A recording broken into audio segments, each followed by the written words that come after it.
ನೀವು ಫೋನ್ ಮಾಡಿದಾಗ ನನಗೆ ಇದೇನಪ್ಪ ಇದು ಹೆರಿಗೆ ಆಗೈತೆ ಅಂತ ಹೇಳ್ತಾರೆ, ಸುಮ್ಮನೆ ಹೇಳ್ತಾರೇನಪ್ಪ ಮಂಗಾತು. ಹೊಳಿ ಅಂದ್ರೆ ಹೇಳ್ದ ನಾನು ನಂಬಲಿಲ್ಲ. ಯಾಕಪ್ಪ ಇದು ಹಿಂಗೆ ಹೇಳ್ತಾ ಇದ್ದಾರೆ ಇವರು, ಇವ್ರಿಗೇನಾಯ್ತು ಇಕ್ಕಿದ್ದಂಗೆ ಹೆರಿಗೆ ಆಗೈತೆ ಅಂತ ಫೋನ್ ಮಾಡಿರೋ ಅಂತ ಅನ್ಕಂಡು ನಾನು ಬಂದ್ವಾ ಡಿಂಪಮ್ಮ ಚೆಕಪ್ ಅಂತ ಹೇಳಿ ಬಂದ್ವಿ. ಅದಕ್ಕೆ ಅವ್ರೇನು ಹೇಳಿರು, ಇಲ್ಲ ಇವತ್ತು ಡೆಲಿವರಿ ಮಾಡಿಸ್ಲೇಬೇಕು, ಡೆಲಿವರಿ ಮಾಡಿಸ್ರಿ ಇಲ್ಲಾಂದ್ರೆ ಲೇಟ್ ಆಗುತ್ತೆ ಅಂತ ಅಂದರು. ನಾವೇನಂದ್ವಿ, ಸರ್ ಹಬ್ಬ ಐತಿ ಇವತ್ತು ಮಂತಕ್ಕೆ ಹೋಗಿ ಬೇಕಾದ್ರೆ ನಾಳೆ ಕನ್ನಡದಾಗ ಬರ್ತೀವಿ ಅಂತ. ನಿಮ್ಗೆ ಹಬ್ಬ ಮಾಡೋದೇ ಮುಖ್ಯ ಏನಮ್ಮ? ಮಕ್ಕಳು ಮುಖ್ಯನಾ ಹಬ್ಬ ಮಾಡೋದು ಮುಖ್ಯನಾ? ಇನ್ನು ಮುಂದಿನ ವರ್ಷಕ್ಕೆ ಬರಲ್ವೇನಮ್ಮ ಯುಗಾದಿ? ಮುಂದೆ ವರ್ಷಕ್ಕೆ ಮಟನ್ ತಿಂಬಕ್ಕಾಗಲ್ವೇನಮ್ಮ ಅಂತ ಬೈದರು.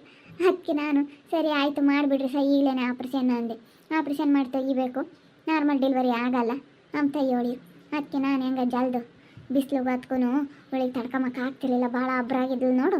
ಅದಕ್ಕೆ ಆಪ್ರೇಷನ್ ಮಾಡಿ ತೆಗೆದುಬಿಡ್ರಿ ಸರ್ ಅಂದೆ. ಆವಾಗಲೇ ಕರ್ಕೊಂಡು ಹೋದ್ರು, ಆಪ್ರೇಷನ್ ಮಾಡಿಬಿಟ್ರು. 5 ನಿಮಿಷಕ್ಕಾಗಿದ್ದು. ನಾನು ಹೆಂಗನಾಗಲಿ ಅಂತ ಒಂದೆರಡು ಬಟ್ಟೆಗಳು ಅವು ತಗೊಂಬಂದಿದ್ದೆ ಹೆಂಗನಾಗಲಿ ಅಂತ ಹೇಳಿ. ಇನ್ನೂ ಗೊತ್ತಿರಲಿಲ್ಲ, ಒಟ್ಟಿನಲ್ಲಿ ಬರ್ರಿ ಅವತ್ತೇನು ಹೇಳ್ತೀನೋ ಅದಕ್ಕೆ ಗೊತ್ತಿಲ್ಲ ಅಂತ ಹೇಳಿದರು. ನಾನು ಅಲ್ಗೂ ಒಂದೆರಡು ನೈಟಿ ಹಳೆ ಬಟ್ಟೆಗಳು ಅಂಥವೆಲ್ಲ ಇಕ್ಕೊಂಬಂದಿದ್ದು. ನಾನು ಅಲ್ಗೂ ಒಂದು ಬ್ಯಾಗ್ ರೆಡಿ ಮಾಡ್ಕೊಂಡು ನಾನು ಪ್ರೇಮ ಇನ್ನೊಂದು ಪಾಪ ಬಂದು. ಅದಕ್ಕೆ ನಾನು ನಮ್ಮ ಅಯ್ಯಪ್ಪನ ಕರ್ಕೊಂಬ ಅಂತ ಹೇಳಿದ್ದು. ನಮ್ಮ ಅಯ್ಯಪ್ಪಗೆ ನೋಡ್ಬೇಕಂಬದು ಬೋಲ ಆಸೆ ಇತ್ತು ನಮ್ಮ ಸೌರ್ಯಣ್ಣನ ಮಕ್ಕಳನ್ನ. ಏನು ಚೆನ್ನಾಗೈತೆ ಅಲ್ಲೇ ಅಮ್ಮಣ್ಣಿ ಹಿಂಗೇನಿ ಬಿಡು, ನಮ್ಮ ಮನೆ ಮಹಾಲಕ್ಷ್ಮಿ ಬಂದಂಗೆ ಆಯ್ತು. ಯುಗಾದಿ ಹಬ್ಬದ ದಿವಸ ಮಹಾಲಕ್ಷ್ಮಿ ಬಂದಂಗೆ ಆಯ್ತು ಕಣಪ್ಪೋ, ಮಹಾಲಕ್ಷ್ಮಿ ಬಂದಂಗೆ ಆಯಿತು.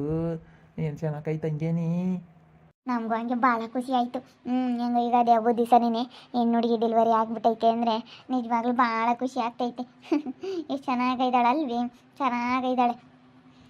ನಮಗೂ ಅಷ್ಟೇ ಕಣಕ್ಕ, ಖುಷಿಯಾಗ್ಬಿಡ್ತು. ಯಾವುದೋ ನಮ್ಮ ಮನೆಗೆ ಹೊತ್ತಿನಲ್ಲಿ ಮಗು ಬಂದ್ಬಿಡ್ತಲ್ಲ, ಮಕ್ಕಳಾಗ್ಬಿಟ್ವಲ್ಲ ಅದೇ ಸಾಕು ಕಣಕ್ಕ. ಹೆಣ್ಣನಾಗಲಿ ಗಂಡನಾಗಲಿ, ಅಯ್ಯೋ ನನಗಂತೂ ಎಷ್ಟೊತ್ತಿಗೆ ಆಗುತ್ತೋ ಎಲ್ಲ ಸುಖವಾಗಿ ಏನೋ ತೊಂದರೆ ಇಲ್ದಂಗೆ ಆದರೆ ಸಾಕಪ್ಪ ಅಂತ ಹೇಳಿ ನಾನಂತೂ ದೇವ್ರ ತಾಗೆ ದಿನ ಬೇಡ್ಕೊಂಬ್ತಿದ್ದೆ. ಹೆಂಗೋ ದೇವ್ರು ಹಂಗೆ ಕಾಪಾಡ್ದ. ನನಗೆ ಬಿಡು, ನನ್ನ ಮೊಮ್ಮಗಳು ಹುಟ್ಟಿರೋದಕ್ಕೆ ಎಷ್ಟು ಸಂತೋಷ ಆಗೈತೆ ಅಂದರೆ ನಾನು ಗಂಡು ಹುಡುಗನೇ ಬೇಡ ಹೆಣ್ಣು ಹುಡುಗಿನೇ ಆಗ್ಲಪ್ಪ ಅನ್ಕೊಂತಿದ್ದೆ. ದೇವ್ರಾಣೆ ಹಂಗೆ ಅನ್ಕೊಂತಿದ್ದು ನಮ್ಮ ಡಿಂಪಮ್ಮ. ಇಲ್ಲಸ್ಮಕ ಏನು ಹಿಂಗಂಬುತ್ತೆ ಅಂತ ನೀನು ಅಂದ್ಕೊಂಡ್ರೆ ಪರವಾಗಿಲ್ಲ, ಈ ಹೆಣ್ಣು ಹುಡುಗಿನೇ ಆಗ್ಬೇಕಪ್ಪ, ಫಸ್ಟ್ ನಮ್ಮ ಮನೆ ಮಹಾಲಕ್ಷ್ಮಿನೇ ಬರಬೇಕು ಅನ್ಕೊಂತಿದ್ದೆ. ಹಂಗೆ ಆಯ್ತು ನೋಡು. ನಮ್ಮ ಅಮ್ಮಣಿ ಬಂದುಬಿಡ್ತು. ಗುಂಡಮ್ಮನ ಅಂತ ಕಾಯ್ತೀವಿ, ನಮ್ಮ ಗುಂಡಮ್ಮ ಯಾವಾಗ ಬರುತ್ತೆ ಅಂತ ನನಗೆ ಗೊತ್ತಿತ್ತು. ನಮ್ಮ ಮನೆ ಮಹಾಲಕ್ಷ್ಮಿನೇ ಬರೋದು ಅಂತೇಳಿ ಫಸ್ಟು ಹೆಣ್ಮಕ್ಳು ಹುಟ್ಟಿದ್ರೆ ಭಾಳ ಒಳ್ಳೇದು.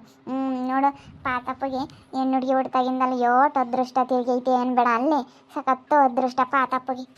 ಅವಳು ಹಂಗೆ ಅಂತಾಳಲ್ಲ, ಅಕ್ಕ ನನ್ನ ಮಗಳು ಹುಡ್ತಾಗಿಂದಲೂ ನಮ್ಮ ಅಯ್ಯಪ್ಪಗೆ ಸಖತ್ತು ಲಾಭ ಕಣೆ. ಎಲ್ಲ ಅದ್ರಾಗೂ ಚೆನ್ನಾಗಿ ಎಲ್ಲ ಮನೆಗಳೆಲ್ಲ ಸಿಕ್ಕೇವೆ, ಸಖತ್ತ ದುಡ್ಡು ಮಾಡ್ಕೊಂಡೈತಿ ಅಂತ ಹೇಳ್ತಾಳೆ.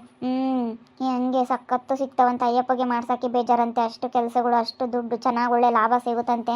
ನನ್ನ ಮನೆಗಳಿಗೆ ಸಿಗಲ್ಲ, ಮುಂಚೆಗೆಲ್ಲ ಒಂಥರ ಲಾಸ್ ಆದಂಗೆ ಆಗ್ತಿತ್ತು. ಇವಳು ಹುಟ್ಟಿಳು ಯಾವ ಮನೆಯಾಗೂ ಲಾಸ್ ಒಂಬ ಪದನೇ ಕೇಳಿಲ್ಲ, ಎಲ್ಲಾದ್ರಾಗೂ ಒಳ್ಳೆ ಲಾಭ ಬಂತು. ಯಾವ ಮನೆ ಇಟ್ಕೊಂಡ್ಬೇಕಾದ್ರೂ ನಾನು ಮಾಡಿದ್ರು ಎಲ್ಲ ಒಳ್ಳೇದಾಗ್ತೈತಿ ಅಂತ ಹೇಳ್ತಿತ್ತು.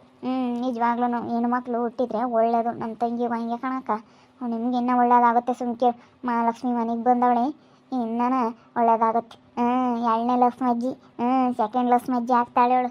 ಅಲ್ಲೇ ನಮ್ಮ ಸೆಕೆಂಡ್ ಲಕ್ಷ್ಮಿ ಅಜ್ಜಿ ಡಾಕ್ಟ್ರು ಬೈದರು. ನಾನು ಹಂಗೆ ಹಬ್ಬ ಐತಿ ಇವತ್ತು ಹಬ್ಬ ಮುಗಿಸ್ಕೊಂಡು ನಾಳೆಗೆ ಮಟನ್ ತಿನ್ಕೊಂಡು ಆಡ್ಬಿಟ್ಟು ಸಂಡೆ ಬೈದ್ಬಿಟ್ಟವಯ್ಯ. ಇನ್ನು ಮುಂದೋಸಕ್ಕೆ ಯುಗಾದಿ ಹಬ್ಬ ಬರೋದೇ ಇಲ್ವೇ, ಇದೇ ಕೊನೆ ಲಾಸ್ಟ್ ಏನಮ್ಮ, ಮುಂದೋಸಕ್ಕೆ ಬರಲ್ಲೇ, ಮುಂದೋಸಕ್ಕೆ ಒಬ್ಬಟ್ಟು ತಿಂಬಕ್ಕಾಗಲ್ಲ, ಮಿಕ್ಕಿ ಟೈಮ್ನ ಮಟನ್ ತಿಂಬಕ್ಕಾಗಲ್ವೇ ನಿಮಗೆ ಅಂತೇಳಿ ಬೈದ್ಬಿಟ್ಟವಯ್ಯ. ನಾನು ಅದಕ್ಕೆ ಸರಿ ಆಯ್ತು ಮಾಡ್ರಿ ಅಂತಂದೆ.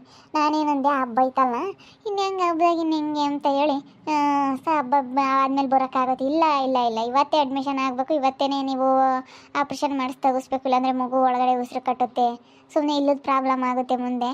ಇವಾಗ ನೀವು ಈಗಲೇ ಎಚ್ಚರಿಕೆ ತಗೊಂಡು ಹಿಂಗೆ ಮಾಡಿದ್ರೆ ಸರಿ ಅಂತ ಹೇಳಿದರು. ನಾನು ಅದಕ್ಕೆ ಮಾಡಿರಿ ಹಬ್ಬ ಮಾಡೋದೇಂತೀರ, ಮುಂದೋಸಕ್ಕೆ ಮಾಡೋಣ, ಹೆಂಗೆ ಆಗುತ್ತೆ ಹಬ್ಬ ಮಾಡೋದೇನು ಲೆಕ್ಕಲ್ಲ ಇವಾಗಿನ ಕಾಲದಾಗೆ. ಇನ್ನು ಮುಂದೋಸಕ್ಕೆ ಬರುತ್ತಲ್ಲ, ಮುಂದೋಸಕ್ಕೆ ಬೇರೆ ಕರೆ ಒಂದಿಟ್ಟು ಗ್ರ್ಯಾಂಡ್ ಮಾಡಿರತ್ತ, ಮೊಮ್ಮಗ ಹುಟ್ಟಿರ್ತಾನೆ ಅಂತ ಹೇಳಿರು. ನಾನು ಹಂಗೆ ಅನ್ಕೊಂಡು ನಾನು ಸುಮ್ಕಾರೆ ಮಾಡಲಿ ಬಿಡತ್ತ ಅಂತ. ನೋವು ಸ್ವಲ್ಪ ಆಪ್ರೇಷನ್ ಮಾಡಿರೋದು ನೋವು ಅಂದರೆ ನೋವು. ಪ್ರೇಮ ಅವ್ರು ಹಂಗೆ ಅಂತಾರೆ. ಕೇಳಿದೆ ಹೋಗಿ ಡಾಕ್ಟ್ರಿಗೆ, ಸರ್ ಯಾಕೋ ಆಪ್ರೇಷನ್ ಮಾಡಿರೋದು ನೋವು ಅಂತ ಹೇಳ್ತಾ ಇದ್ದಾಳೆ ಅಂದೆ. ಅದು ಹಂಗೆ ಅಪ್ಪ, ಒಂದಿನ ಒಂದು ಹಗಲು ನೋವು ಇದ್ದೇ ಇರುತ್ತೆ. ಆಪ್ರೇಷನ್ ಮಾಡಿರೋದು ನೋವು 1 ತಿಂಗಳು ಬೇಕೇ ಬೇಕು. ನೋವು ಯಾವಾಗಲೂ ಕಾಣಿಸ್ಕೊಂಬತ್ತೆ. ಒಂದು ಹಗಲು ಒಂದು ರಾತ್ರಿ ಅಂತೂ ಸಿಕ್ಕಾಪಟ್ಟೆ ನೋವು ಇರುತ್ತೆ ಅಂತ ಹೇಳಿದ್ರು. ಇನ್ನೊಂದು ಸತಿ ಅದಲ್ಲಿ ಕರ್ಕೊಬರಕಪ್ಪ ಡಾಕ್ಟ್ರನ್ನ. ಓಡೋಗು ಅಮ್ಮಣಿ ನೋವು ನೋವು ನೋವು ಅಂತ ಹೇಳಿ ಬಡ್ಕೊಂತೈತಿ, ಇನ್ನೊಂದ್ಸತಿ ಕರ್ಕೊಬರೋಕೆ ಹೋಗು. ಅಯ್ಯೋ ಅವ್ರು ಎಷ್ಟು ಹೇಳಿದ್ರು ಅಷ್ಟೇ ಕಣಪ್ಪ, ಒಂದೇ ಸತಿ ಹೇಳೋದು. ಅವ್ರು ಆಗ್ಲಲ್ಲ ಹೇಳಕ್ಕೆ ಹೋಗಲ್ಲ, ಆಗ್ಲಲ್ಲ ಯಾತ್ ಕೇಳೋಣ ಅಂತಾರೆ. ಅದಕ್ಕೇ ಇವಾಗ ಏನು ಮಾತಾಡೋಕ್ಕಾಗಲ್ಲ ನಾನು. ಅವ್ರು ಹಂಗೆ ಹೇಳ್ದಾಗ ಅದು ನೋವಿದ್ದೇ ಇರುತ್ತಪ್ಪ, ನಾನು ಡಾಕ್ಟ್ರ ನೀನು ಡಾಕ್ಟ್ರ ಅಂತಾರೆ. ಏನು ಮಾಡೋಕ್ಕಾಗುತ್ತೆ ಬಿಡಮ್ಮ, ಇದು ಒಂದಿನ ನೋವು ಇದ್ದೇ ಇರುತ್ತಂತೆ, ಏನಾಗಲ್ಲ ಬಿಡು. ಡಾಕ್ಟ್ರಿ ಅಂತ ಟಬ್ಬ ಇದ್ರೆ ಡಿಂಪಮ್ಮ ನನಗಂತ ನಗಲೆ ಬಂದಿತ್ತು. ನೀನು ಅಂತ ಅಂದರು. ನಾನು ಸರಿ ಆಯ್ತು ಸಹ ಮಾಡಿಬಿಡ್ರಿ ಅಂದೆ. ಮತ್ತು ಹಬ್ಬ ಮಾಡ್ತೀನಿ ಅಂತೀಯ, ಏನು ಹಬ್ಬ ಮಾಡೋದೇನು ಕೊಳೆ ಹೋಗೈತಲ್ಲ ನಿನಗೆ ಅಂತ ಬೈದ್ಬಿಟ್ರು. ನಾನು ಅದಕ್ಕೆ ಹಬ್ಬದ ದಿನನೇ ಆಗಲಿ ಬಿಡತ್ತ, ಒಳ್ಳೇದು ಅಂತ ಅಂದ್ಕೊಂಡೆ. ಹಬ್ಬದ ದಿನ ಹುಟ್ಟಿದಾಳೆ ನಮ್ಮ ಮೊಮ್ಮಗಳು ಲಕ್ಷ್ಮಿ, ನಮ್ಮ ಅಮ್ಮಣಿ ಲಕ್ಷ್ಮಿ ಕಣಮ್ಮ, ಒಳ್ಳೆ ದಿನ ಹುಟ್ಟುಬಿಟ್ಲು. ಪ್ರೀತಿಗೆ ಫೋನ್ ಮಾಡಿ ಹೇಳು, ಅವಳಂತೂ ಕಾಯ್ತಿದ್ಲು, ಎಡೊತ್ಕಾಗುತ್ತೋ ನಮ್ಮ ಅಕ್ಕೈಗೆ ಅಂತ. ಬರ್ತಾರೆ ಹೇಳ, ಎಲ್ಲ ಹಬ್ಬ ಮಾಡ್ತಾರಲ್ಲ ಇವತ್ತು, ನಾಳೆಗೆ ಬರ್ತಾರೆ. ಎಲ್ಲ ನೋಡ್ಕೊಂಡು ಹೋಗಕ್ಕೆ ಇವಾಗಲೇ ಬರ್ತೀನಿ ಅಂತ ಹೇಳಿದ್ರು. ಎಲ್ಲರಿಗೂ ಹೇಳಿದ್ವಿ, ಹೇಳು ಆಳೆ ಫೋನ್ ಮಾಡಿ ಎಲ್ಲರಿಗೂ ಹೇಳೈತಿ. ಭೂಮಿಗೂ ಪ್ರೀತಿಗೂ ಕಾವನು ಎಲ್ಲರಿಗೂ ಫೋನ್ ಮಾಡೈತೆ, ಆಳೆ ಋತಮ್ಮರಿಗೂ ಎಲ್ಲರಿಗೂ ಫೋನ್ ಮಾಡೈತೆ. ಆಳೆ ಎಲ್ಲರಿಗೂ ಫೋನ್ ಮಾಡಿ ಆಳೆ ಹೇಳ್ಬಿಟ್ಟೈತೆ. ಒಬ್ರಿಗೆ ಗೊತ್ತಾದ್ರೆ ಸಾಕ, ಮೂರಾಗಿ ಎಲ್ಲರಿಗೂ ಗೊತ್ತಾಗುತ್ತೆ. ಪ್ರೇಮಗಳು ಲಸ್ಮಕ್ಕೂ ಮೊಮ್ಮಗಳು ಹುಟ್ಟೈತಂತೆ, ಲಸ್ಮಕ್ಕರ ಮೊಮ್ಮಗಳು ಹುಟ್ಟೈತಂತೆ ಅಂತಾರೆ ಎಲ್ಲ. ಯಾರ ಒಬ್ರಿಗೆ ಗೊತ್ತಾದ್ರೆ ಸಾಕು. ಮತ್ತು ಎಲ್ಲರಿಗೂ ಸಾಕು, ಎಷ್ಟು ಖುಷಿ ಆಗುತ್ತೆ. ನಮ್ಮ ಅಯ್ಯಪ್ಪಂತೂ ಬಿಡತ್ತೆ. ಅದಕ್ಕೆ ನಾನು ನಿನ್ನ ಕರ್ಕೊಂಬರಮ್ಮ ಡಿಂಪಮ್ಮ ಅಂತ ಹೇಳಿ ಫೋನ್ ಮಾಡಿದ್ದು. ನೀನು ನಂಬಕ್ಕೆ ಆಗ್ತಿಲ್ಲ. ಅಯ್ಯೋ ದೇವ್ರೆ, ಇವತ್ತು ನೋಡಿರಿ ಹಬ್ಬ, ಇವರು ಹಬ್ಬ ಮಾಡ್ತಾರೆ, ನಮ್ಮ ಅಂತಾಗ ಇದ್ದಾರೇನೋ ಅಂದ್ಕೊಂಡಿದ್ದು ನಾನು. ಚೆಕಪ್ ಹೋಗ್ತಾರೆ ಅಂತ ಗೊತ್ತಿತ್ತು, ಆದರೆ ಇದ್ಕಿದ್ದಂಗೆ ಡೆಲಿವರಿ ಆತಂಗೆ ಫೋನ್ ಮಾಡಿದ್ರಲ್ಲ, ನನಗೆ ಬೈವದಂಗೆ ಆಯ್ತು. ಅಯ್ಯಪ್ಪ ಯೋಟಗಡ ಆತಪ್ಪ ಅಮ್ಮಂಗಾಯ್ತು. ಅವತ್ತಿಗೆ ಆಗೋವರೆಗೂ ಸುಮ್ಕಿರಿ, ಯಾರಿಗೂ ಹೇಳೋದು ಬೇಡ. ಹಬ್ಬದ ದಿನ ಎಲ್ಲರಿಗೂ ಸರ್ಪ್ರೈಸ್ ಆಗಿರಲಿ ಅಂತ ಹೇಳಿ, ಅದಕ್ಕೆ ನಾವು ಸರ್ಪ್ರೈಸ್ ಕೊಡೋಣ ಅಂತೇಳಿ ಅದಕ್ಕೆ ಸುಮ್ಕಾದ್ವಿ. ನಮ್ಮಮ್ಮ ಏನು ಎಲ್ಲರಿಗೂ ಸರ್ಪ್ರೈಸ್ ಕೊಡಬೇಕು ಅಂಬೋದು. ಅದಕ್ಕೇ ಸರ್ಪ್ರೈಸ್ ಕೊಡ್ಮಂದು ಸುಮ್ಕಿರಮ್ಮ ಅಂತ ಹೇಳಿ ಅದಕ್ಕೆ ಯಾರಿಗೂ ಹೇಳಲಿಲ್ಲ. ಸುಮ್ಕಿರ್ ಪಾಪ, ಎಲ್ಲರಿಗೂ ಸರ್ಪ್ರೈಸ್ ಕೊಡೋಣ ಅಂಬುತ್ತೆ. ಸರ್ಪ್ರೈಸ್ ಕೊಡೋಣ ಅಂಬದ ಯಾವ್ದ ನಮಗೆ ಗೊತ್ತಿರಂಗೆ ಹೇಳಿವಲ್ಲ ನಮ್ಮ ಡಿಂಪಮ್ಮ, ಸರ್ಪ್ರೈಸ್ ಕೊಡೋಣ ಅಂತ ಹೇಳಿ ಹೇಳಿವಂಪ. ನಮಗೆ ಫಸ್ಟಿಗೆ ಹೇಳಕ್ಕೆ ಬೋರಲ್ಲ ಒಂದಿಟ್ಟು ಅದನ್ನ, ಆಮೇಲೆ ಹೇಳಿದ್ರೆ ಗೊತ್ತಾಗುತ್ತೆ. ಫಸ್ಟಿಗೆ ಒಂದೊಂದು ತಡಿ ಹೇಳ್ಬೇಕಾರೆ ತದಲ್ದಂಗೆ ಆಗುತ್ತೆ. ಅಷ್ಟೇನೆ ಹೇಳ್ತೀವಿ ನಾವೆಲ್ಲನ. ಅದಕ್ಕೆ ನಾವು ಸುಮ್ಮನಿರಪ್ಪ, ಡಿಂಪಮ್ಮರ್ಗೂ ಹೇಳ್ಬೇಡ್ರಿ, ಆದ ಒಂದೇ ಪಟ್ಟು ಫೋನ್ ಮಾಡಿಬಿಟ್ರೆ ಆಯ್ತು ಅಂತ. ನೀನು ನಂಬಲೇ ಇಲ್ಲ ಅಲ್ಲೇ. ಅಯ್ಯೋ ದೇವ್ರೆ, ಯಾವಾಗಾಯ್ತು ಏನು ಎತ್ತ ನಮಗೇನು ಹೇಳೇ ಇಲ್ಲ ಅಮ್ಮಂಗೆ ಆಗ್ಬಿಡ್ತು ನಿಮಗೆ. ನೋವಿಗೇನಾದ್ರು ಬಂದಿತ್ತು, ನಮ್ಗೆ ಕರ್ಕೊಂಡು ಹೋದ್ರು, ನೋವು ಬಂದಿದ್ರೆ ಕರ್ಕೊಂಡು ಹೋಗಿದ್ರೆ ನಮ್ಗೆ ಹೇಳ್ದಂಗಂತೂ ಹೋಗ್ತಿಲ್ಲ ಹೇಳೋಗರು. ಆದರೆ ಹೆಂಗಾತು ಅಂತ ನಾನು ಹಂಗೆ ಅಂದ್ಕೊಂಡೆ. ಆಯ್ತು, ಚಕಪಿ ಬಂದಾಗ ಅವರು ಬರ್ರಿ ಇರ್ತೀನಿ, ನಾನೇನು ರಜಾ ಮಾಡಲ್ಲ ಅಂತ ಹೇಳಿದರು. ನಾಳೆನೇ ಟೈಮ್ ಕೊಟ್ಟಿದ್ರು, ಭಾನುವಾರ ಬರ್ರಿ ಅಂತ. ನಾವು ಅದಕ್ಕೇನೆ ಇವತ್ತಾರ ಜನ ಇರಲ್ಲ, ಹೋಗಿ ಚೆಕಪ್ ಮಾಡಿಸ್ಕೊಂಡು ಬಂದುಬಿಡೋಣ ಅಂತೇಳಿ ರಾತ್ರಿನೇ ಒಬ್ಬಟ್ಟು ತೊಟ್ಟಿ ರಾತ್ರಿನೆಲ್ಲ ಒಬ್ಬಟ್ಟು ಮಾಡಿ ಇಕ್ಕಿದ್ವಿ. ಎದ್ದಾಗ ಬೆಳಗ್ಗೆ ಎದ್ದು ಹೊತ್ತು ಮುಂಚೆ ಪೂಜೆ ಮಾಡಿ ಬಂದ್ವಿ ರಪ್ಪನ. ಪೂಜೆ ಮಾಡಿ ಎಲ್ಲನ ಮನೆಯಾಗೆ ಒಬ್ಬಟ್ಟು ತಿಂದು ಡಿಲಿವರಿ ಆಗೈತೆ ನೋಡಮ್ಮ. ಒಬ್ಬಟ್ಟು ತಿಂದ್ಲು.